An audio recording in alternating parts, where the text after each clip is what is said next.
Ready steady start. કે તે આ બૂટ છે ને એટલું જ કાપડ લેવાનું. જો બૂટના માપનું ડબલ ને તે પાછું ઉલટું ને ઉલટું એટલે ઊંધું. કેમ કે ભાષા મારી બોલવાની ઉલટું જ છે, ઊંધું નહીં બોલાતું ને લખવામાં એ જ આવે છે. હા જો આવી રીતે આપણે જેટલી જોઈએ લાંબી એટલી બનાવી લેવાની. આ એ બેને એમ તો આગળ બનાવલી જ છે પણ આપણે બતાવવા માટે આટલી બનાવી લીધી. હવે એને શું કરવાનું હું તમને હરિયાથી બતાવું છું કેવી રીતે કરશે. જો આ હરિયાનો લોક છે, બારીક લોક છે. હવે એને આમ લીધો જ હોય તો એની હરિયાતે જ હોય આમ રાખી દેવાનો. પછી આપણે જે માટે આપણે હરિયો નીકળે જ નહીં અહીંયા આપણે ઢાળ પટ્ટી નહીં આવી જોઈએ. ઢાળ પટ્ટી એટલે મેં તમને આગળ બતાવેલું છે કે કાપડની એવી ઢાળ પટ્ટી જોઈએ તે જાળી ને એટલે જલ્દી પલટવા નહીં માંગતી એટલે આપણે કાપેલા ભાગ પર જ આપવાનું. હવે આવું નખ મારીને છે ને પેલો લોક આપણે આગળ કરી દેવાનો છે. આમ તમે આખી કાઢી નાખો હરિયો તો એ ચાલે.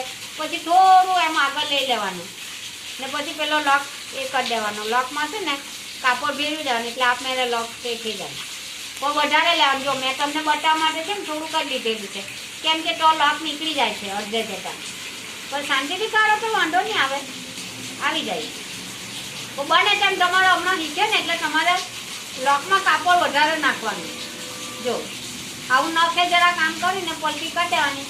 પછી શું કરવાનું આપણે ગામડાના લોકો એટલે આપણે શું કરવાનું પગના આંગળામાં ભેરવી દેવાનું, કાંટા મશીનના હરિયામાં ભેરવી દેવાનું. એટલે આપણે બંને વાત કામ કરી શકે. ને સોયમાં શું કે એક હાથે આપણે સોય પકડી રાખવી પડે ટાઈટ ને એક હાથે જ આપણે આને પલટી મારીએ.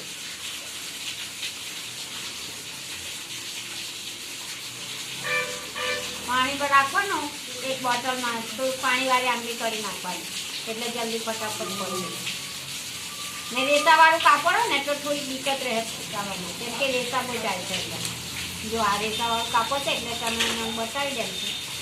કોટન કાપડમાં એક થોડુંક દિક્કત રહે, પોલિશ કરે ને એમાં જલ્દી નીકળે. જો હવે આપણે હોય ને તે હોયને આમ પકડવી પડે ને આ એક જ હાથે કાઢવી પડે એટલે અહીંયા ઢગલો પડે અહીંયા ઢગલો પડે એટલે પાછું હોય છોડીને પાછું અહીંયા કાઢવું. જ્યારે હરિયામાં આપણે સહેલાઈથી કાઢીએ કેમ કે હરિયો ફેરવી દીધો. હવે આપણે બે હાથે કામે લગાડી દીધા. એક હાથ પાછળ ખેંચે એક હાથ આગળથી ખેંચે. જો કોણ કે દોરી પતલી નહીં થાય, પતલીઓ થાય બરાબર ને જાળીઓ બરાબર થાય ને લાંબીઓ જેટલી લાંબી જોઈએ એટલી આ હરિયો આપણને પલટાવી આપે. પણ લોકમાં કાપડ બરાબર ભેરવવાનું પછી તો કપડું નહીં નીકળે.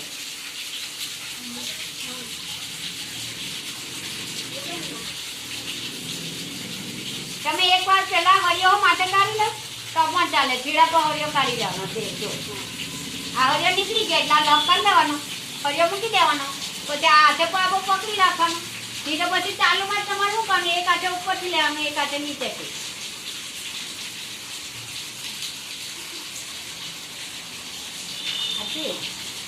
પેલું બેન તમે મારે નહીં ને વચ્ચે પણ એ થઈ જાય સાચું કે નહીં જળ પર કે નહીં બનાવી પડે ત્યાં કાપડ નહીં પાછું.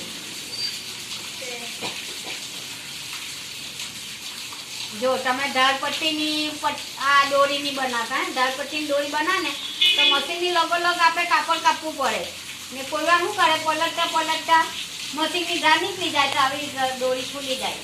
જો આ તમને શીખવા માટે એટલે મેં બતાવી કે આપણે ઢાળ પટ્ટી પર દોરી બનાવવી છે એટલે ઢાળ પટ્ટી વધારે કાપી એટલે આ હિલાઈમાંથી નીકળી જાય. બાકી આ સહેલાઈથી આ બની જાય.